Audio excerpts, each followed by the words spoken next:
नमस्कार, मैं दीपक पांडे आप सभी का परीक्षा मंथन के ऑनलाइन यूट्यूब चैनल पे स्वागत करता हूं, वेलकम करता हूं। जैसे कि पिछले वीडियो में हम लोगों ने फंडामेंटल राइट्स के बारे में देखा था और फंडामेंटल राइट्स के अंतर्गत सभी प्रकार के टॉपिक्स को हम लोगों ने क्या कर लिया, कंप्लीट कर लिया।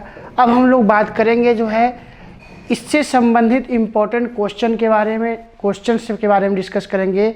और आइए देखते हैं कि इससे किस प्रकार के क्वेश्चन आपके एग्ज़ाम में पूछे जाते हैं या आगे पूछे जाने की संभावनाएं हैं, और प्रीवियस ईयर में या पहले जो है के वर्षों में किस प्रकार के प्रश्न पूछे गए हैं। तो आइए क्वेश्चन नंबर 1 देखते हैं, मौलिक अधिकार से संबंधित फंडामेंटल राइट्स। यह क्वेश्चन IAS प्री एग्ज़ाम 2019 में पूछा गया है कि भारत के संविधान का कौन सा अनुच्छेद अपनी पसंद के व्यक्ति से विवाह करने के किसी व्यक्ति के अधिकार को संरक्षण देता है। तो क्वेश्चन क्या कर रहा है, भारत के संविधान का कौन सा अनुच्छेद अपनी पसंद के व्यक्ति से विवाह करने के किसी व्यक्ति के अधिकार को संरक्षण देता है। तो ऑप्शन ए दिया है अनुच्छेद 19, ऑप्शन बी दिया है अनुच्छेद 21, ऑप्शन सी दिया है अनुच्छेद 25 और ऑप्शन डी दिया है अनुच्छेद 29। अगर आप अनुच्छेद 19 पे आएंगे तो अनुच्छेद 19 क्या कहता है, अनुच्छेद 19 कहता है कि freedom of speech and expression के बारे में, विचार एवं अभिव्यक्ति की स्वतंत्रता की बात की गई है। तो अगर आप जो है विवाह का बात करेंगे तो विवाह जो है आर्टिकल 19 के अंतर्गत जो है क्या होगा, इसमें शामिल किया जाएगा। तो इस प्रकार क्वेश्चन नंबर 1 का ऑप्शन नंबर ए क्या होगा, सही होगा। अगर ऑप्शन नंबर बी आएंगे अनुच्छेद 21, अनुच्छेद 21 क्या कर रहा है, अनुच्छेद 21 में राइट टू लाइफ का बात किया गया है या जो है जीवन जीने के अधिकार की बात की गई है। सी ऑप्शन दिया है अनुच्छेद 25, अनुच्छेद 25 में जो है धार्मिक स्वतंत्रता के अधिकार के बारे में बताया गया है। अनुच्छेद 29 जो है अल्पसंख्यकों से संबंधित अधिकारों के बारे में बताया गया है। तो इस प्रकार जो है क्वेश्चन नंबर 1 का ऑप्शन नंबर ए सही होगा। दूसरा क्वेश्चन पूछ रहा है, निजता के अधिकार को जीवन एवं व्यक्तिगत स्वतंत्रता के अधिकार के अंतर्भूत भाग के रूप में संरक्षित किया जाता है। भारत के संविधान में निम्नलिखित में से किससे उपयुक्त कथन सही एवं समुचित ढंग से अर्थित होता है। तो निजता का अधिकार का मतलब होता है राइट टू प्राइवेसी या निजता का अधिकार के बारे में पूछ रहा है। ऑप्शन नंबर ए दिया है अनुच्छेद 42 एवं संविधान के 42वें संशोधन के अधीन। ऑप्शन बी है अनुच्छेद 17 एवं भाग 4 में दिए गए राज्य की नीति निदेशक तत्व के अधीन। ऑप्शन सी दिया है अनुच्छेद 21 एवं भाग 3 में गारंटी की गई स्वतंत्रताएं। और ऑप्शन डी दिया है अनुच्छेद 24 एवं संविधान के 44वें संशोधन के अधीन। अगर आप आएंगे तो राइट टू प्राइवेसी या निजता का अधिकार के बारे में जो बात किया गया है, तो निजता के अधिकार के बारे में आर्टिकल 21 राइट टू लाइफ या जीवन जीने के अधिकार के अंतर्गत जो है इसको शामिल किया जाता है और इसे भाग 3 के अंतर्गत बताया गया है। तो इस प्रकार क्वेश्चन नंबर 2 का ऑप्शन नंबर सी सही होगा। राइट टू प्राइवेसी को जो है कौन से आर्टिकल के अंतर्गत शामिल किया गया है, तो आर्टिकल 21 के अंतर्गत शामिल किया गया है। यह क्वेश्चन जो है आपसे IAS प्री एग्जाम 2018 में पूछा गया। मैंने इससे संबंधित टॉपिक को भी डिस्कस किया था क्लास में। हमने ये बताया था कि राइट टू प्राइवेसी या निजता के अधिकार को कौन से आर्टिकल के अंतर्गत रखा जाता है, तो आर्टिकल 21 के अंतर्गत रखा जाता है। Next question, question number 3। Question number 3 IAS pre 2017 में पूछा गया है कि निम्नलिखित में से कौन सा कथन एक सही है। जिसमें पहला ऑप्शन है अधिकार नागरिकों के विरुद्ध राज्य के दावे हैं, तो अधिकार नागरिकों के विरुद्ध राज्य के दावे हैं। बी ऑप्शन है अधिकार वे विशेषाधिकार हैं जो किसी राज्य के संविधान में समाविष्ट हैं। सी ऑप्शन अधिकार राज्य के विरुद्ध नागरिकों के दावे हैं। डी ऑप्शन अधिकार अधिकांश लोगों के विरुद्ध कुछ नागरिकों के विशेषाधिकार हैं। तो कुछ नागरिकों का बात नहीं है, ये ऑप्शन हट गया। ए ऑप्शन दिया है अधिकार नागरिकों के विरुद्ध राज्य के दावे हैं, तो अधिकार नागरिकों के विरुद्ध नहीं है, अधिकार राज्य के विरुद्ध नागरिकों के दावे हैं। तो इस प्रकार क्वेश्चन नंबर 3 का ऑप्शन नंबर सी सही होगा। अगर ऑप्शन नंबर ए और ऑप्शन नंबर सी में देखेंगे तो ऑप्शन नंबर ए कह रहा है अधिकार नागरिकों के विरुद्ध नहीं है, अधिकार क्या है, राज्य के विरुद्ध नागरिकों के फेवर में क्या करता है, बात करता है। तो इस प्रकार क्वेश्चन नंबर 3 का ऑप्शन नंबर सी सही होगा। यह क्वेश्चन जो है 2017 में आईएएस एग्जाम में पूछा गया है। नेक्स्ट क्वेश्चन आएंगे क्वेश्चन नंबर 4। क्वेश्चन नंबर 4 कह रहा है कि निम्नांकित में से कौन संविधान के अनुच्छेद 21 के दायरे में नहीं आता। तो निम्नांकित में से कौन अनुच्छेद 21 के दायरे में नहीं आता है, आइए देखते हैं। ऑप्शन नंबर ए कह रहा है एक चिकित्सक द्वारा घायल को चिकित्सकीय सहायता। ऑप्शन बी कह रहा है कार्यस्थल पर महिलाओं का लैंगिक उत्पीड़न। ऑप्शन सी कह रहा है पानी की गुणवत्ता को दूषित करना। ऑप्शन डी है मृत्युदंड। तो इस प्रकार अगर इस ऑप्शन में आएंगे, इस क्वेश्चन में आएंगे, तो क्वेश्चन नंबर 4 का ऑप्शन नंबर डी सही होगा, मृत्युदंड। जो मृत्युदंड होता है वह जो है आर्टिकल 21 के दायरे में नहीं आता। तो इस प्रकार क्वेश्चन नंबर 4 का ऑप्शन नंबर डी सही होगा। यह यूपी पीसीएस प्री एग्जाम 2017 में क्वेश्चन पूछा गया है। क्वेश्चन नंबर 5, क्वेश्चन नंबर 5 में आएंगे तो क्वेश्चन नंबर 5 कह रहा है संविधान के अनुच्छेद 32 को डॉक्टर अंबेडकर ने इसकी आत्मा कहा था। तो संविधान के अनुच्छेद 32 को डॉक्टर अंबेडकर ने क्या कहा है, इसे संविधान की आत्मा के रूप में कहा है। तो यह स्टेटमेंट क्या है, कथन सही है। फिर उसके बाद कारण पे आएंगे। अनुच्छेद 32 मौलिक अधिकारों के अतिक्रमण के विरुद्ध प्रभावी उपचार का प्रावधान करता है। तो यह भी क्या है, सही है। तो इस प्रकार अगर आप आएंगे तो इसका ऑप्शन नंबर ए सही होगा। कथन और कारण दोनों सही है, कारण कथन का सही व्याख्या करता है। तो इस प्रकार क्वेश्चन नंबर 5 का ऑप्शन नंबर ए सही होगा। इसे 2016 में यूपी पीसीएस एग्जाम में पूछा गया है। नेक्स्ट क्वेश्चन, भारतीय संविधान में किन अनुच्छेदों के अंतर्गत नागरिकों को मौलिक अधिकार प्रदान किए गए हैं। तो ये कह रहा है कि किन आर्टिकलों तक जो है, कौन से अनुच्छेदों के बीच में जो है मौलिक अधिकार नागरिकों को दिए गए हैं। तो ऑप्शन ए है 12 से 35, ऑप्शन बी है 13 से 36, ऑप्शन सी है अनुच्छेद 15 से 39, ऑप्शन डी है अनुच्छेद 16 से 40। तो अगर आप आएंगे तो ऑप्शन ए दिया है 12 से 35। तो 12 से 35 जो है फंडामेंटल राइट्स के बारे में बात किया है, मूल अधिकारों के बारे में बात किया गया है। नेक्स्ट क्वेश्चन आएंगे क्वेश्चन नंबर 6, या क्वेश्चन नंबर 6 हो गया। क्वेश्चन नंबर 7, क्वेश्चन नंबर 7 आएंगे तो 7 क्या कह रहा है, निम्नलिखित में से कौन भारत के संविधान द्वारा प्रदत्त 6 मूल अधिकारों में से नहीं है। तो अगर आपको याद होगा तो मैंने पढ़ाया था कि कौन से प्रदत्त मूल अधिकार के दायरे से बाहर कर दिए गए हैं। तो संपत्ति का अधिकार, जिसे आर्टिकल 31 के अंतर्गत रखा गया था। 44वां संविधान संशोधन 1978 के द्वारा उसे कानूनी अधिकार या लीगल राइट बना दिया गया और उसे पार्ट 12 भाग 12 के अनुच्छेद 300 क के अंतर्गत रख दिया गया। इस प्रकार तो आप आएंगे क्वेश्चन नंबर 7 का ऑप्शन नंबर ए है समानता का अधिकार, ऑप्शन नंबर बी है विरोध का अधिकार, ऑप्शन नंबर सी है शोषण के विरुद्ध अधिकार, ऑप्शन नंबर डी है धर्म की स्वतंत्रता का अधिकार। अगर इस ऑप्शन में आएंगे तो विरोध का अधिकार, विरोध का अधिकार जो है यह मूल अधिकारों के दायरे में नहीं आएगा। तो इस प्रकार क्वेश्चन नंबर 7 का ऑप्शन नंबर बी क्या होगा, सही होगा। Next question number 8, question number 8 कह रहा है भारतीय संविधान का कौन सा अनुच्छेद संवैधानिक प्रावधानों को संघीय संसद या राज्य विधान पालिकाओं द्वारा बनाए गए नियम कानूनों पर प्राथमिकता प्रदान करता है। तो अगर इसमें आएंगे तो अनुच्छेद 13, अनुच्छेद 32, अनुच्छेद 245, अनुच्छेद 326, ये 4 ऑप्शन दिए गए हैं।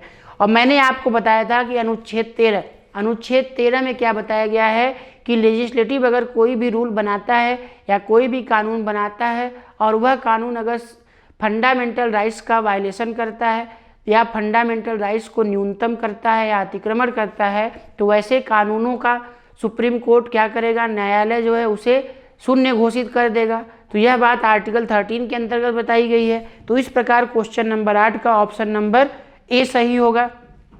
क्वेश्चन नंबर 9, क्वेश्चन नंबर 9 कह रहा है निम्नलिखित में से किसको संविधान द्वारा मौलिक अधिकार को लागू करने की शक्ति दी गई है। तो अगर आएंगे निम्नलिखित में से किसको संविधान द्वारा मौलिक अधिकारों को लागू करने की शक्ति दी गई है, तो आइए देखते हैं। ऑप्शन नंबर ए कह रहा है भारत के सभी न्यायालयों को, तो यह गलत होगा, भारत के सभी न्यायालयों को लागू करने का अधिकार नहीं दिया गया है। ऑप्शन बी संसद को, ये भी गलत होगा। ऑप्शन सी राष्ट्रपति, ये भी नहीं होगा। ऑप्शन डी सर्वोच्च न्यायालय एवं उच्च न्यायालय, यह सही होगा। मैंने बताया था आर्टिकल 32 के अंतर्गत सुप्रीम कोर्ट और आर्टिकल 226 के अंतर्गत हाई कोर्ट। तो इस प्रकार क्वेश्चन नंबर 9 का ऑप्शन नंबर डी सही होगा। क्वेश्चन नंबर 10, क्वेश्चन नंबर 10 कह रहा है भारतीय संविधान के अनुच्छेद 13 का मुख्य उद्देश्य निम्नलिखित में से किसके संदर्भ में संविधान की सर्वोच्चता सुनिश्चित करता है। तो अनुच्छेद 13 में आएंगे तो जो है किसकी सर्वोच्चता सुनिश्चित कर रहा है, तो मूल अधिकारों के संदर्भ में।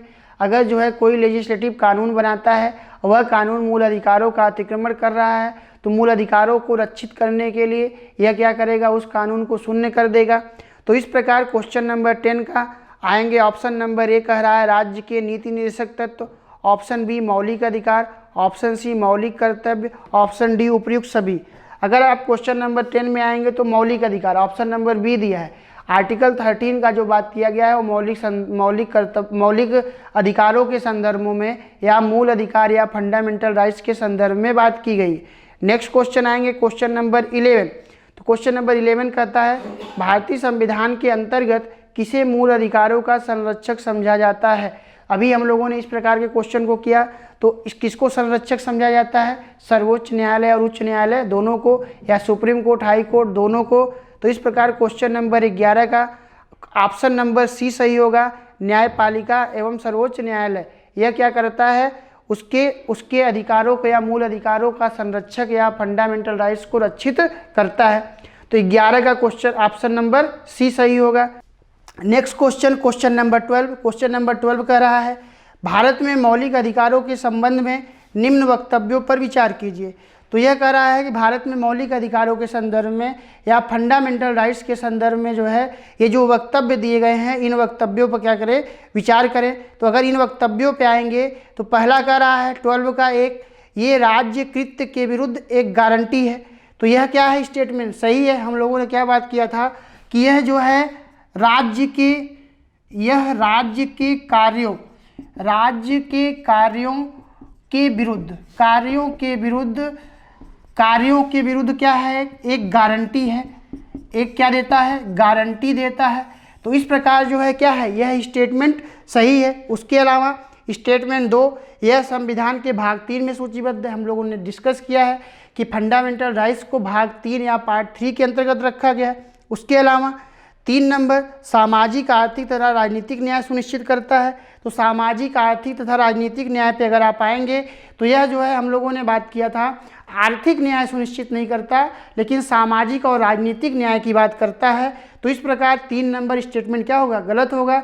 अगर सामाजिक आर्थिक राजनीतिक न्याय का बात करेंगे, सोशल इकोनॉमिकल और पॉलिटिकल का बात करेंगे, तो अगर यहाँ पे डीपीएसपी और फंडामेंटल राइट दोनों होता तो यह स्टेटमेंट क्या हो जाता, सही हो जाता। लेकिन यहाँ पे जो है सिर्फ फंडामेंटल राइट्स के संदर्भ में बात कर रहा है। तो इस प्रकार क्वेश्चन नंबर 12 का जो 3 नंबर स्टेटमेंट है रॉन्ग हो जाएगा।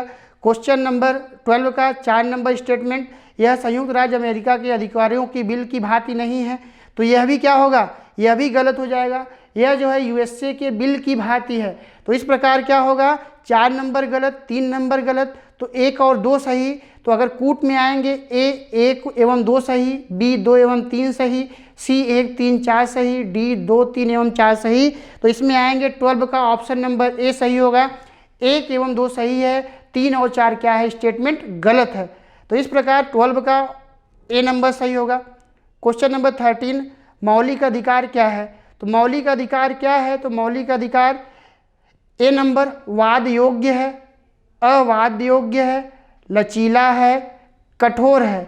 तो अगर आप आएंगे तो मौलिक अधिकार क्या है, वाद के योग्य है। तो इस प्रकार क्वेश्चन नंबर 13 का ऑप्शन नंबर ए सही होगा। क्वेश्चन नंबर 14 पे आएंगे तो भारतीय संविधान में समता का अधिकार 5 अनुच्छेदों द्वारा प्रदान किया गया है। तो अगर समता का अधिकार 5 अनुच्छेदों द्वारा प्रदान किया गया है तो आइए देखते हैं article option number A article 16 से अनुच्छेद 20। तो यह क्या कर रहा है, समता का अधिकार बात कर रहा है। तो समता का अधिकार या राइट टू इक्वालिटी हम लोगों ने आर्टिकल 14 से आर्टिकल 18 तक बात किया है। तो यहाँ पे अगर आप आएंगे 16 से 20 तो होगा नहीं। बी ऑप्शन है अनुच्छेद 15 से 19, ये भी नहीं होगा। ऑप्शन सी है अनुच्छेद 14 से अनुच्छेद 18, ये ऑप्शन सही होगा क्योंकि राइट टू इक्वालिटी आर्टिकल 14 से आर्टिकल 18 तक बात करता है। इस प्रकार अगर क्वेश्चन नंबर 15 पे आएंगे, क्वेश्चन नंबर 15 क्या कह रहा है, निम्नलिखित में से भारत के संविधान का कौन सा अनुच्छेद कानून के समक्ष समता से संबंधित है। यह कह रहा है कि इक्वालिटी बिफोर लॉ का बात कर रहा है, तो इक्वालिटी बिफोर लॉ के बारे में आएंगे तो यह आर्टिकल 14 में बताया गया है। फिर आइए देखते हैं ऑप्शन क्या दिया है, तो ऑप्शन नंबर ए अनुच्छेद 16, ऑप्शन नंबर बी अनुच्छेद 15, ऑप्शन नंबर सी अनुच्छेद 14, ऑप्शन नंबर डी अनुच्छेद 13। तो अगर आप आएंगे तो अनुच्छेद 14 में क्या बताया गया है, तो अनुच्छेद 14 में आएंगे तो इक्वालिटी बिफोर लॉ या इक्वल प्रोटेक्शन ऑफ लॉ, विधि के समक्ष समता एवं विधियों के समान संरक्षण की बात की गई है। अगर इक्वालिटी बिफोर लॉ आएंगे या विधि के समक्ष समता का बात आएंगे तो यह क्या है, एक निगेटिव कॉन्सेप्ट है। इसे कहाँ से लिया गया है, इसे ब्रिटेन से लिया गया है। इसको जो है यह विधि के नज़र में, कानून के नज़र में प्रत्येक व्यक्ति के इक्वल होने का बात करता है, समान होने का बात करता है। जबकि सेकेंड पॉइंट पे आएंगे इक्वलिटी प्रोटेक्शन ऑफ लॉ, तो वह क्या है, पॉजिटिव कॉन्सेप्ट है, उसे अमेरिका से लिया गया है और वह यह कहता है कि इक्वल सिचुएशन में इक्वल बिहेवियर किया जाएगा और अनइक्वल सिचुएशन में अनइक्वल बिहेवियर किया जाएगा। तो इस तरीके से जो है क्या करी गई है, आर्टिकल 14 बताया गया है। तो इस प्रकार क्वेश्चन नंबर 15 का ऑप्शन नंबर सी सही होगा, article 14। Question number 16, question number 16 का रहा है, समानता का अधिकार संविधान के निम्न अनुच्छेदों में से किसके अंतर्गत दिया गया है। अगर समानता का अधिकार आएंगे, राइट टू इक्वालिटी या समानता का अधिकार, तो समानता का अधिकार आर्टिकल 14 से लेकर आर्टिकल 18 तक। अब आइए देखते हैं ऑप्शन में क्या दिया गया है। ऑप्शन में दिया है स्टेटमेंट 1 अनुच्छेद 13, तो अनुच्छेद 13 राइट टू इक्वालिटी के अंतर्गत नहीं आएगा क्योंकि 14 से 18 तक राइट टू इक्वालिटी है। फिर उसके बाद अनुच्छेद 14, तो यह राइट टू इक्वालिटी में आएगा। स्टेटमेंट 3 अनुच्छेद 15, यह भी राइट टू इक्वालिटी में आएगा। 4 नंबर स्टेटमेंट, यह भी राइट टू इक्वालिटी में आएगा, अनुच्छेद 16 बता रहा है। तो इस प्रकार अगर सही कूट पे जाएंगे तो इसका ऑप्शन नंबर सी 2, 3 और 4 सही होगा। तो 2, 3, 4 क्या होगा, सही होगा। आर्टिकल 14, 15 और 16 क्या होंगे, ये राइट टू इक्वालिटी के दायरे में आएंगे। तो इस प्रकार क्वेश्चन नंबर 16 का ऑप्शन नंबर सी सही है। तो जो ऑप्शन में दिया गया है 2, 3 और 4। नेक्स्ट क्वेश्चन पे चलते हैं, क्वेश्चन नंबर 17। क्वेश्चन नंबर 17 क्या कह रहा है, भारतीय संविधान में जैसा निहित है निम्न में से कौन समानता के मौलिक अधिकार में सम्मिलित नहीं है। तो यह कह रहा है कि राइट टू इक्वालिटी के अंतर्गत कौन सम्मिलित नहीं है। आइए देखते हैं। अगर आप आएंगे कानून के समक्ष समानता, तो कानून के समक्ष समानता आएंगे तो यह क्या किया गया है, बात किया गया है। यह इसका मतलब क्या है, विधि के समक्ष समता या इक्वालिटी बिफोर लॉ। तो यह जो है समानता के अधिकार के अंतर्गत है। सामाजिक समानता की भी बात करता है। अवसर की समानता आएंगे तो आर्टिकल 16 में बताया गया है कि अपॉर्चुनिटी के लेवल पे, अवसर के स्तर पे जो है क्या होंगे, इक्वल होंगे, समान होंगे। फिर उसके बाद अगर ऑप्शन नंबर डी पे आएंगे आर्थिक समानता, तो इकोनॉमिकल इक्वालिटी का बात नहीं करता। तो इस प्रकार क्वेश्चन नंबर 17 का ऑप्शन नंबर डी सही होगा। आर्थिक समानता जो है नहीं होगा राइट टू इक्वालिटी के अंतर्गत। तो इस प्रकार क्वेश्चन नंबर 17 का ऑप्शन नंबर डी। फिर उसके बाद नेक्स्ट क्वेश्चन पे चलते हैं, क्वेश्चन नंबर 18। क्वेश्चन नंबर 18 क्या कह रहा है, धर्म आदि के आधार पर विभेद का प्रतिषेध भारत के संविधान का अनुच्छेद 15 एक मूल अधिकार है जिसे इसके अधीन वर्गीकृत किया गया है। तो अगर आप आएंगे आर्टिकल 15, यह जो है रिलीजन के बेसिस पे डिस्क्रिमिनेशन को रोकता है। अगर रिलीजन के बेसिस पे डिस्क्रिमिनेशन को रोकता है तो यह जो है कौन से राइट के अंतर्गत आएगा, तो यह जो है आर्टिकल 15 है। तो आर्टिकल 15 समानता के अधिकार के अंतर्गत राइट टू इक्वालिटी के अंतर्गत आएगा और राइट टू इक्वालिटी का विस्तार आर्टिकल 14 से लेकर आर्टिकल 18 तक है। तो इस प्रकार अगर इस क्वेश्चन में आप आएंगे क्वेश्चन नंबर 18, तो क्वेश्चन नंबर 18 का ऑप्शन ए बता रहा है धर्म की स्वतंत्रता का अधिकार। तो धर्म की स्वतंत्रता का अधिकार right to religion of freedom तो नहीं होगा। वो इसलिए नहीं होगा क्योंकि वह आर्टिकल 25 से 28 का बात करता है। बी नंबर शोषण के विरुद्ध अधिकार राइट अगेंस्ट एक्सप्लॉयटेशन का बात कर रहा है, तो यह भी नहीं होगा। यह बात जो है कहाँ पे बताई गई है, तो यह बात जो है 23 और 24 में आपको दिखाई देगा। उसके अलावा सी नंबर पे जाएंगे संस्कृति एवं शैक्षिक अधिकार, तो एजुकेशनल एंड कल्चरल राइट आप जाएंगे तो आर्टिकल 29 और 30 पे दिखाई देगा, ये भी नहीं होगा। डी नंबर समता का अधिकार, राइट टू इक्वलिटी, तो 18 क्वेश्चन नंबर 18 का ऑप्शन नंबर डी सही होगा। इस प्रकार क्वेश्चन नंबर 18 का option number D right to equality सही होगा। यह क्वेश्चन IAS प्री 1995 में पूछा गया है। Next question, question number 19। Question number 19 का रहा है भारतीय संविधान के निम्नलिखित अनुच्छेदों में से कौन विधायन सत्ता पर पूर्ण नियंत्रण लगाता है। अगर विधायन सत्ता पर पूर्ण नियंत्रण का बात करेंगे तो ऑप्शन नंबर ए है अनुच्छेद 14, ऑप्शन नंबर बी है अनुच्छेद 15, ऑप्शन नंबर सी है अनुच्छेद 16, ऑप्शन नंबर डी है अनुच्छेद 17। तो अगर आपको याद होगा तो हमने बताया था आर्टिकल 14 में इक्वलिटी बिफोर लॉ या विधि के समक्ष समता एक प्रकार का क्या है, यह निगेटिव कॉन्सेप्ट है, नकारात्मक संकल्पना है। निगेटिव कॉन्सेप्ट या नकारात्मक संकल्पना का मतलब यह है कि यह राज्य के विकास कार्यों में क्या करता है, बाधा उत्पन्न करता है। तो इस प्रकार जो है यह क्या कर रहा है, यह नियंत्रण कर रहा है, यह जो है राज्य को क्या कर रहा है, नियंत्रित कर रहा है। तो इस प्रकार क्वेश्चन नंबर 19 का ऑप्शन नंबर ए सही होगा, उत्तर ए होगा। Next question number 20।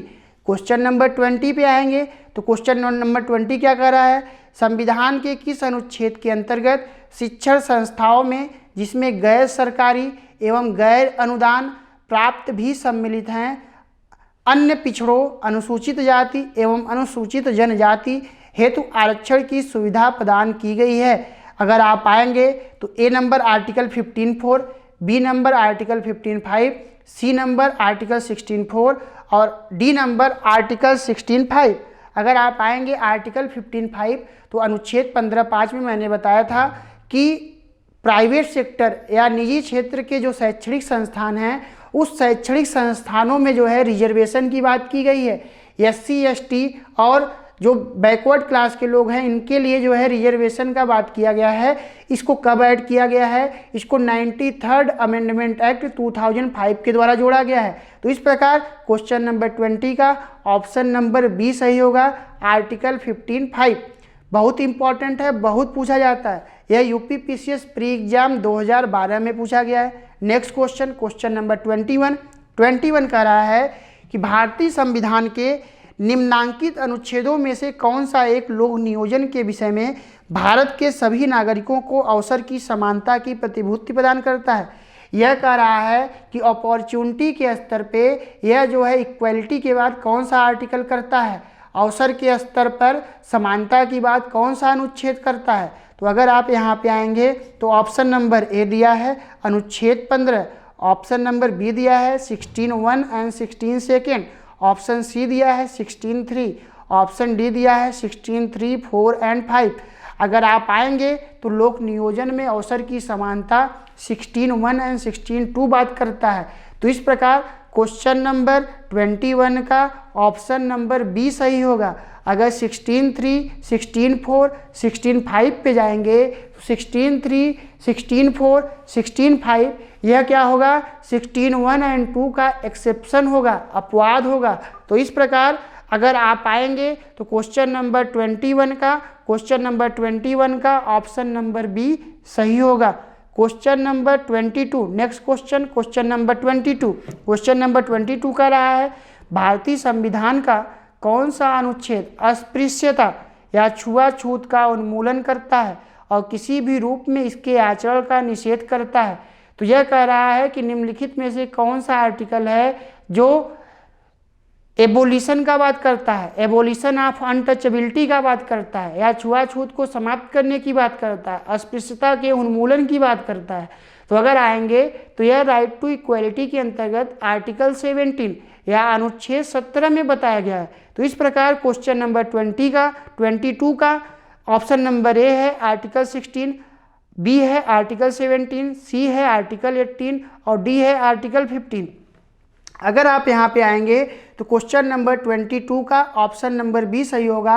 Article 17, article 17 में जो है एबोलिशन ऑफ अनटचेबिलिटी के बारे में बताया गया है। फिर उसके बाद अगर नेक्स्ट क्वेश्चन चलेंगे तो क्वेश्चन नंबर 23 भी जो है इसी से संबंधित है। यह कह रहा है भारतीय संविधान के अनुच्छेद 17 का संबंध है।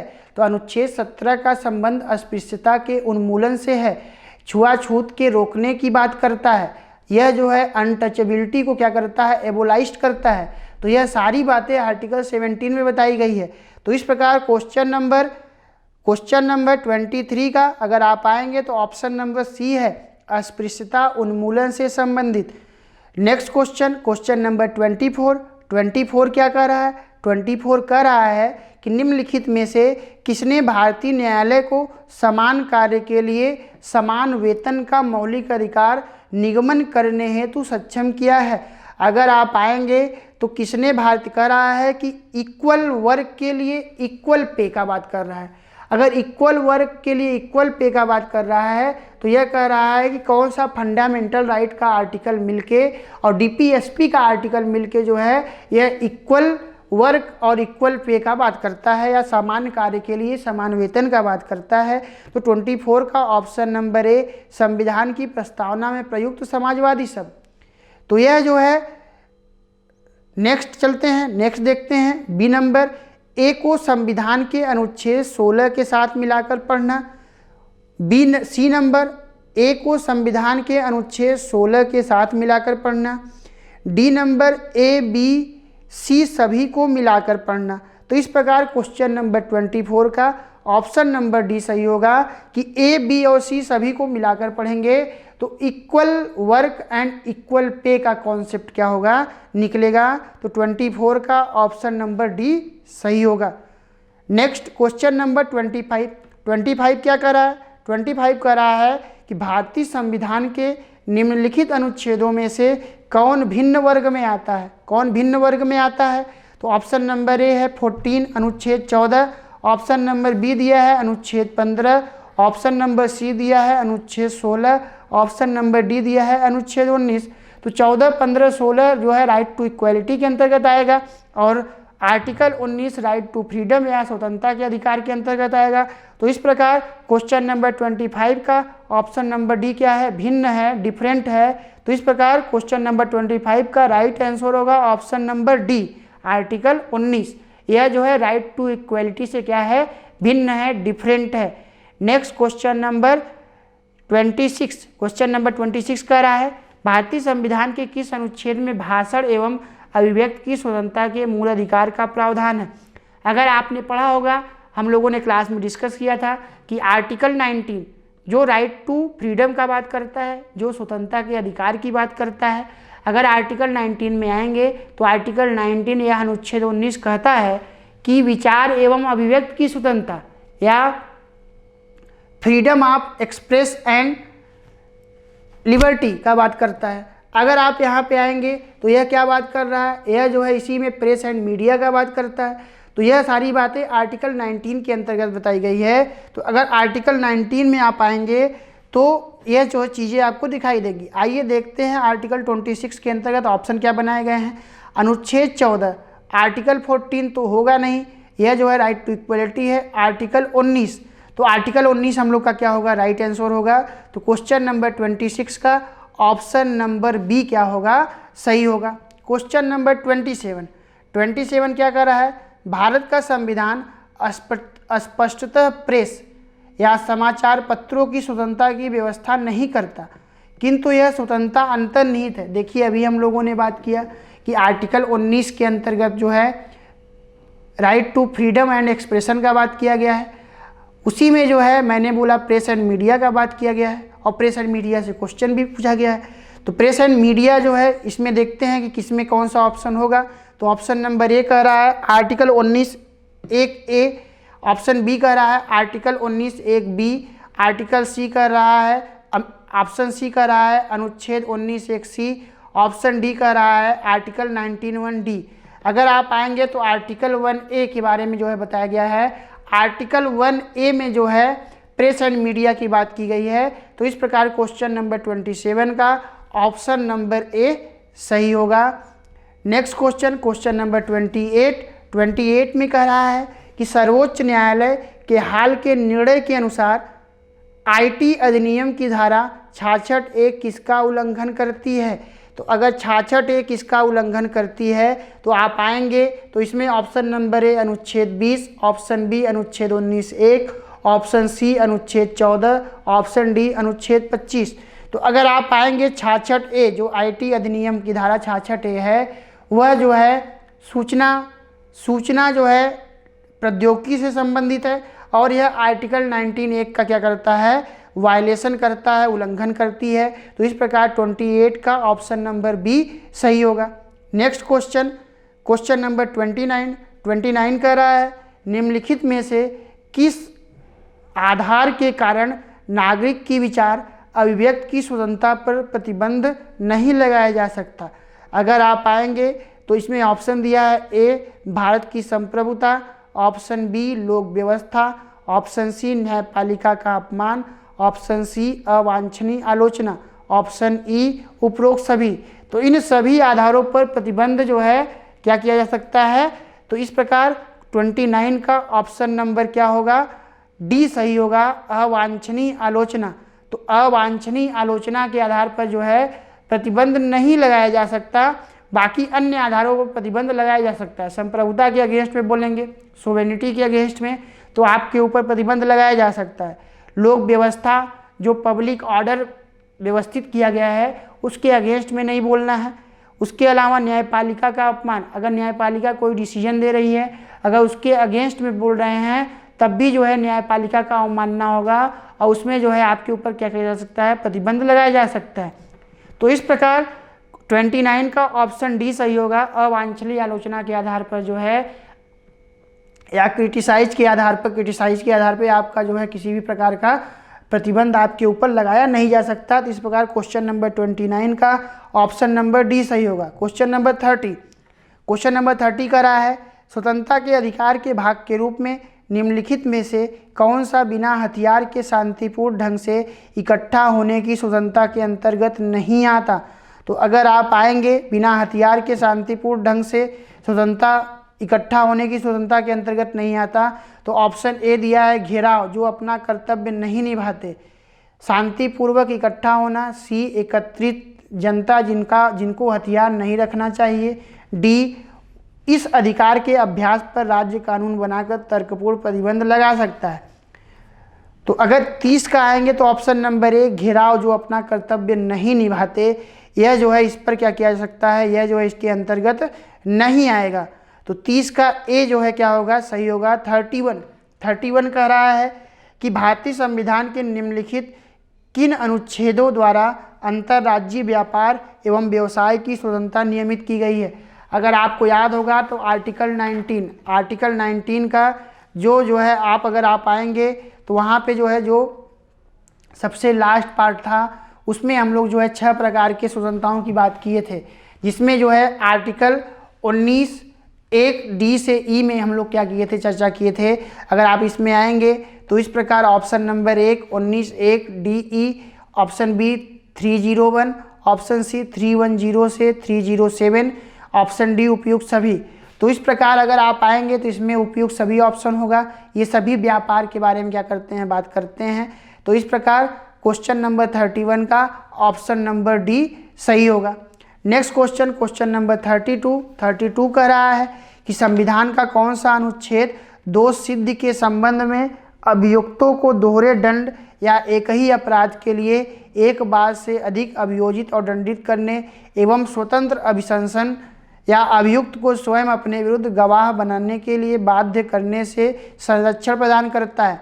अगर आप आएंगे तो हम लोगों ने बात किया था आर्टिकल 20 में क्या बताया गया था, आर्टिकल 20 में बताया गया था कि कोई भी व्यक्ति जो अपराध, मान लीजिए कोई अपराध करता है तो उस अपराध के लिए उस समय वही सज़ा दिया जाएगा जिस समय जो कानून लागू हो। उसके अलावा हम लोगों ने ये भी बात किया था कि किसी भी व्यक्ति को एक अपराध के लिए एक ही बार सज़ा का प्रावधान है, दोहरे सज़ा का प्रावधान नहीं है। तीसरा हम लोगों ने बात किया था कि किसी भी व्यक्ति को अपने विरुद्ध गवाही देने के लिए बाध्य नहीं किया जा सकता। ये सारी बातें हम लोगों ने क्या किया था, डिस्कस किया था। तो इस प्रकार क्वेश्चन नंबर 32 पे अगर आप आएंगे तो 32 के अंतर्गत जो है हम लोगों ने देखा था कि ऑप्शन नंबर ए है आर्टिकल 19, ऑप्शन बी है आर्टिकल 20, ऑप्शन सी है आर्टिकल 21, ऑप्शन डी है आर्टिकल 22। तो ये सारी बातें हम लोगों ने आर्टिकल 20 के अंतर्गत बात किया था। तो इस प्रकार क्वेश्चन नंबर 32 का ऑप्शन नंबर बी क्या होगा, सही होगा। तो इस प्रकार हम लोगों ने देखा कि जो इम्पोर्टेंट क्वेश्चन है, जो फंडामेंटल राइट से संबंधित क्वेश्चन पूछे गए हैं प्रीवियस एग्जाम में, उसको हम लोगों ने क्या किया, डिस्कशन किया। तो यह जो है आपको ये एक्सपीरियंस हो रहा होगा कि क्लास करने के दरमियान जो हम लोगों ने इन्फॉर्मेशन लिया है, उस इन्फॉर्मेशन के बेसिस पे प्रीवियस ईयर में आए हुए क्वेश्चन क्या हो जा रहे हैं, आसानी से सॉल्व हो जा रहे हैं। तो फ्यूचर में, भविष्य में जो भी एग्ज़ाम आपका होगा पीसीएस का, उस पीसीएस के एग्ज़ाम में भी क्वेश्चन ऐसे ही क्या होते, मिलते जुलते ही पूछे जाएंगे। तो एटलीस्ट सबसे पहले वो जो फैक्ट हम लोग के पास अवेलेबल है, जो इन्फॉर्मेशन अवेलेबल है, उस इन्फॉर्मेशन के बेसिस पे हम लोग अधिक से अधिक क्वेश्चन सॉल्व करने का क्या करें, प्रयास करें।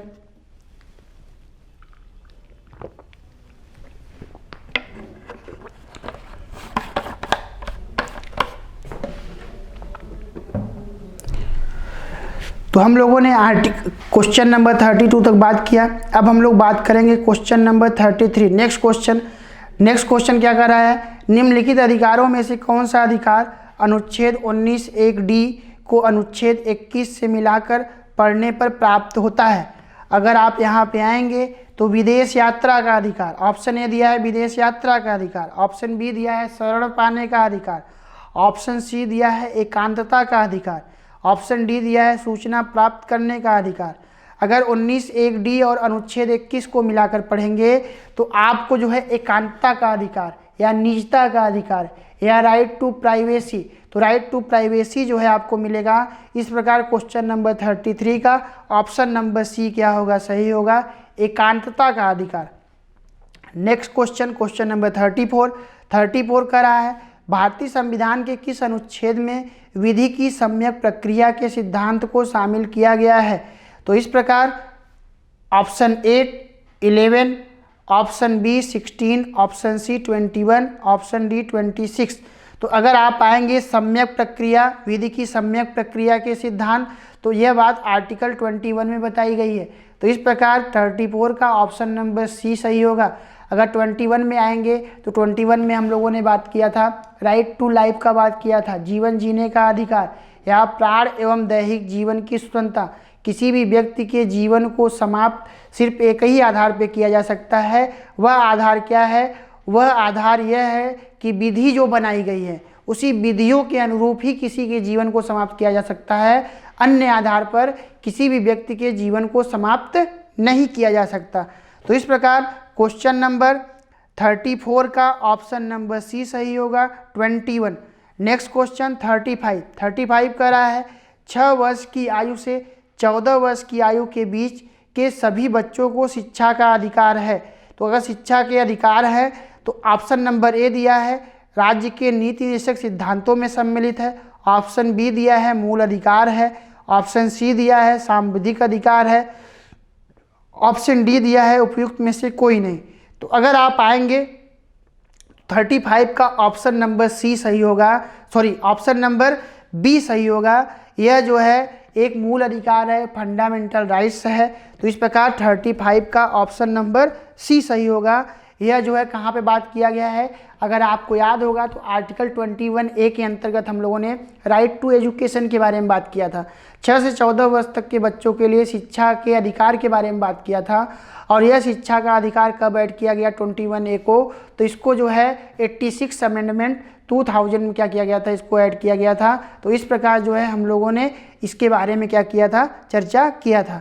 36, अगर 36 में आएंगे तो निम्न में से कौन सा एक मानव अधिकार भारतीय संविधान के अंतर्गत मौलिक अधिकार भी है। तो ऑप्शन ए है सूचना का अधिकार, ऑप्शन बी है काम का अधिकार, ऑप्शन सी है शिक्षा का अधिकार, ऑप्शन डी है मकान का अधिकार। तो अगर आप आएंगे तो शिक्षा का अधिकार, राइट टू एजुकेशन, एक प्रकार का मानव अधिकार है, एक प्रकार का ह्यूमन राइट है। तो यह ह्यूमन राइट के साथ साथ फंडामेंटल राइट्स भी है। तो इस प्रकार क्वेश्चन नंबर 36 का ऑप्शन नंबर सी सही होगा। यह राइट आंसर है। Right to education is a human right and fundamental rights. ये दोनों क्या हैं इसको क्या करना है, आपको ध्यान में रखना है। नोट्स बना के लिख लीजिएगा कि राइट टू एजुकेशन, ये जो राइट टू एजुकेशन है, अगर राइट टू एजुकेशन पे आएंगे तो राइट टू एजुकेशन एक प्रकार का ह्यूमन राइट तो है ही है, और साथ में क्या है, ये फंडामेंटल राइट्स है। ये ह्यूमन राइट के साथ साथ फंडामेंटल राइट है। इसको आर्टिकल 21A के अंतर्गत फंडामेंटल राइट्स के अंतर्गत रखा गया है। तो इस प्रकार अगर आप आएंगे 36 का ऑप्शन नंबर सी सही होगा। 37 कह रहा है भारतीय संविधान में संशोधन करके शिक्षा के अधिकार कब जोड़ा गया। तो शिक्षा का अधिकार कब जोड़ा गया, तो 1 अप्रैल 2010, 1 अप्रैल 2010 को क्या कर दिया गया, जोड़ दिया गया। तो इस प्रकार इसका क्या होगा, 37 का ऑप्शन नंबर ए जो है 1 अप्रैल 2010 सही आंसर होगा। क्वेश्चन नंबर 38 का रहा है शिक्षा का अधिकार अधिनियम 2009 का लक्ष्य शिक्षा को मुफ्त तथा अनिवार्य बनाना है। उन बच्चों के अधिकार के निहित जो ये कह रहा है कि 2009 जो राइट टू एजुकेशन है, शिक्षा का अधिकार एक्ट है, वह जो है उसका लक्ष्य क्या है, मुफ्त तथा अनिवार्य शिक्षा, फ्री तथा इसेंशियल एजुकेशन का बात करता है। तो अगर इसमें आएंगे तो आइए देखते हैं। ऑप्शन ए है प्राइमरी स्तर पे या प्राथमिक स्तर तक के हैं, या माध्यमिक स्तर तक के हैं, उच्चतर माध्यमिक स्तर तक के हैं, स्नातक स्तर तक के हैं। तो अगर आप आएंगे तो यह जो है प्राइमरी लेवल का बात करता है, प्राथमिक स्तर तक का बात करता है। तो इस प्रकार 38 का ऑप्शन नंबर ए क्या होगा, सही होगा। 38 का ए। नेक्स्ट क्वेश्चन 39 पे आएंगे तो 39 का रहा है बंदी बनाए गए व्यक्ति के मौलिक अधिकारों की रक्षा किस अनुच्छेद से प्रदत्त है। तो बंदी बनाए गए व्यक्ति के मौलिक अधिकारों की रक्षा किस अनुच्छेद से प्रदत्त है। तो अगर आप आएंगे तो यह जो है अनुच्छेद 15, बी दिया है अनुच्छेद 17, सी दिया है अनुच्छेद 21 और डी दिया है अनुच्छेद 22। तो अनुच्छेद 22 में आएंगे तो यह जो है बंदी बनाए गए व्यक्ति के लिए मौलिक अधिकारों की रक्षा की बात करता है। तो अगर आप आएंगे सामान्य मामलों में अगर गिरफ्तारी हो रही है तो उसमें कुछ सुरक्षाएं प्रदान की गई हैं। आर्टिकल 22 के अंतर्गत सुरक्षाएं क्या प्रदान की गई हैं, सुरक्षाएं ये प्रदान की गई हैं कि अगर पुलिस किसी व्यक्ति को पकड़ने जाता है तो वह जो है उस व्यक्ति का यह जानने का अधिकार है कि उसको किस आधार पर गिरफ्तार किया जा रहा है, या राइट टू नो, या इसे कह सकते हैं वारंट। कहने का मतलब वह यह पूछ सकता है पुलिस से कि आप उसको किस आधार पे क्या कर रहे हैं, गिरफ्तार कर रहे हैं, या उसको गिरफ्तार करने आए हैं तो क्या वारंट लेके आए हैं। यह जो है उसको अधिकार है, यह संविधान के द्वारा संरक्षण प्रदान किया गया है। दूसरा क्या बताया गया है, गिरफ्तार किए गए व्यक्ति को 24 घंटे के अंदर क्या किया जाए, उसको मजिस्ट्रेट के सामने क्या किया जाए, प्रस्तुत किया जाए। उसके अलावा जिस समय कोई पुलिस उसको गिरफ्तार करने आता है उसके पास यह भी अधिकार है कि वह अपने वकील से, अपने एडवोकेट से क्या कर सकता है, वह कानूनी मामलों में सलाह लेने का क्या है, उसके पास अधिकार है। तो इस प्रकार अगर इस प्रकार आप क्वेश्चन नंबर 39 में आएंगे तो यह जो है इसका 39 का ऑप्शन नंबर डी सही होगा। अनुच्छेद 22 में ये सारी बातें बताई गई हैं। नेक्स्ट अगर क्वेश्चन आएंगे क्वेश्चन नंबर 40, तो क्वेश्चन नंबर 40 क्या कर रहा है, क्वेश्चन नंबर 40 कर रहा है कि प्रत्यक्ष बंदीकरण या प्रिवेंटिव डिटेंशन अधिनियम के अंतर्गत एक व्यक्ति बिना मुकदमा चलाए बंदी बनाया जा सकता है। तो बिना बंदी बनाया जा सकता है तो 1 माह के लिए, 3 माह के लिए, 6 माह के लिए, 9 माह के लिए। तो अगर आपको याद होगा तो आर्टिकल 22 में ही हम लोगों ने बात किया था कि डिटेंशन के अंतर्गत जो गिरफ्तार किया गया व्यक्ति होता है उसको वो अधिकार नहीं प्राप्त होते जो सामान्य मामलों में गिरफ्तारी के संदर्भ में प्राप्त होता है। तो उसको अधिकतम 3 महीने के लिए क्या किया जा सकता है, एक बार गिरफ्तार करके बंद किया जा सकता है। तो इस प्रकार क्वेश्चन नंबर 40 का ऑप्शन नंबर बी सही होगा। नेक्स्ट 41 कह रहा है कि मौलिक अधिकारों के अंतर्गत कौन सा अनुच्छेद प्रत्यक्ष रूप से बालकों के शोषण से संबंध है। तो अगर आप आएंगे 41 तो 41 का बालकों के संरक्षण पे अगर आप आएंगे तो आर्टिकल 23 और 24, 23-24 में आएंगे तो एबोलिशन ऑफ एक्सप्लॉयटेशन का बात किया गया है या राइट अगेंस्ट एक्सप्लॉयटेशन का बात किया गया है। तो अगर आप आएंगे 24, तो 24 में जो है बालकों के बारे में बात किया गया है, चाइल्ड लेबर के बारे में बात किया गया है कि ऐसे बालकों का नियोजन जो है जोखिम भरे क्षेत्रों में नहीं किया जाएगा। तो इस प्रकार यह बात आर्टिकल 24 में बताया गया है। तो 41 का ऑप्शन नंबर डी सही होगा, अनुच्छेद 24। 42 क्या कर रहा है? 42 कर रहा है कि भारत के संविधान के अंतर्गत कौन सा अनुच्छेद कारखानों में बालकों के नियोजन का प्रतिषेध करता है। तो कारखानों में बालकों के नियोजन अभी हम लोगों ने डिस्कस किया कि आर्टिकल 24 बात किया गया है। तो 42 का ऑप्शन नंबर डी होगा, अनुच्छेद 24। नेक्स्ट क्वेश्चन 43 कह रहा है निम्न जोखिम भरे उद्योगों में बाल श्रम का उपयोग निषिद्ध किया गया है। अभी हम लोगों ने बात किया तो ऑप्शन नंबर ए दिया है भारत के संविधान द्वारा, ऑप्शन बी सर्वोच्च न्यायालय के निर्णय द्वारा, ऑप्शन सी संयुक्त राष्ट्र के चार्टर द्वारा, ऑप्शन डी उपयुक्त सभी। तो ये इसमें क्या हो गया, सभी ऑप्शन सही होंगे। यह जो है संविधान के द्वारा भी दिया गया है, सुप्रीम कोर्ट के निर्णय के द्वारा भी दिया गया है और यूनाइटेड नेशन के चार्टर में भी बताया गया है। तो इस प्रकार 43 का ऑप्शन नंबर डी सही होगा, सभी सही है।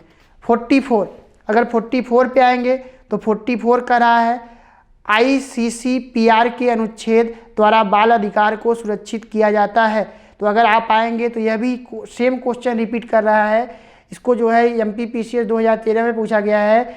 यह जो है बच्चों के लिए नियोजन की बात कौन रोकता है, तो आर्टिकल 24 जो है यहाँ पे बात किया गया है। तो 44 का ऑप्शन बी क्या होगा, सही होगा। नेक्स्ट 45, संविधान के अनुच्छेद 25 के अनुसार धर्म स्वातंत्र का अधिकार किसके अधीन नहीं है। तो अगर आप आएंगे 45 का तो आप आएंगे तो इसका डी ऑप्शन सही होगा, मानववाद। अगर आप 25 में आएंगे तो सार्वजनिक व्यवस्था की बात की गई है, स्वास्थ्य की बात की गई है, सदाचार। तो अगर आप आएंगे तो public order, health and morality का बात किया गया है, लेकिन ह्यूमैनिटीज का, मानववाद का बात नहीं किया गया है। इस प्रकार 45 का ऑप्शन नंबर डी सही होगा। तो आज हम लोगों ने क्या चर्चा किया, हम लोगों ने चर्चा किया कि फंडामेंटल राइट्स से संबंधित जो हम लोगों ने क्लास लेक्चर के माध्यम से कॉन्सेप्ट को समझा, उसी कॉन्सेप्ट के आधार पे, उसी इन्फॉर्मेशन के बेसिस पे हम लोगों ने प्रीवियस ईयर में आए हुए क्वेश्चन को सॉल्व किया और उसी इन्फॉर्मेशन के बेसिस पे ये सारे क्वेश्चन क्या हो गए, सॉल्व हो गए। तो बेसिकली कहने का मतलब ये है कि ये जो क्लास लेक्चर आपके लिए दिए जा रहे हैं इसमें वो इम्पॉर्टेंट सारे पॉइंट मेंशन कर दिए जा रहे हैं जितना आपके एग्जाम के लिए क्या है, उपयुक्त है। पहले आप फर्स्ट स्टेप में इतना इन्फॉर्मेशन को क्या करें, डाइजेस्ट करें। इतना इन्फॉर्मेशन डाइजेस्ट करने के बाद एक बार में आपका इस टॉपिक के प्रति एक सामान्य सोच बन जाएगा और उतना इन्फॉर्मेशन आपके पास होगा कि उतने इन्फॉर्मेशन के बेसिस पे आप एग्जाम में क्वेश्चन क्या कर सकें, सही कर सकें। लेकिन अगर आपको लगता है कि और आपको इन्फॉर्मेशन इकट्ठा करना चाहिए तो आप इन्फॉर्मेशन क्या कर सकते हैं और क्या कर सकते हैं, आप कंटेंट क्या कर सकते हैं, पढ़ाई कर सकते हैं, स्टडी कर सकते हैं। लेकिन फर्स्ट स्टेप में आपका मोटिव यही होना चाहिए कि इतना जितना इन्फॉर्मेशन आपके पास है उस इन्फॉर्मेशन को अपने दिमाग में सिस्टमेटिक वे में बैठाने का प्रयास करें, जिससे एग्जाम में आप जाएँ तो आप बेहतर तरीके से क्वेश्चन को क्या कर सके, टेकल कर सके। तो थैंक यू, धन्यवाद। आज हम लोगों का क्लास यहीं तक। आज हम लोगों ने फंडामेंटल राइट्स से संबंधित प्रीवियस ईयर में आए हुए क्वेश्चन का डिस्कशन किया। नेक्स्ट वीडियो में हम लोग नेक्स्ट टॉपिक के साथ आपके सामने प्रस्तुत होंगे। प्लीज़ इस वीडियो को शेयर जरूर करें, कमेंट जरूर करें, लाइक ज़रूर करें और अपने जो है एक सकारात्मक या पॉजिटिव कमेंट करें, जिससे भविष्य में, फ्यूचर में हम आपके समझ और बेहतर कंटेंट के साथ और बेहतर अंडरस्टैंडिंग के साथ कंटेंट लेके प्रस्तुत हो सके। Thank you.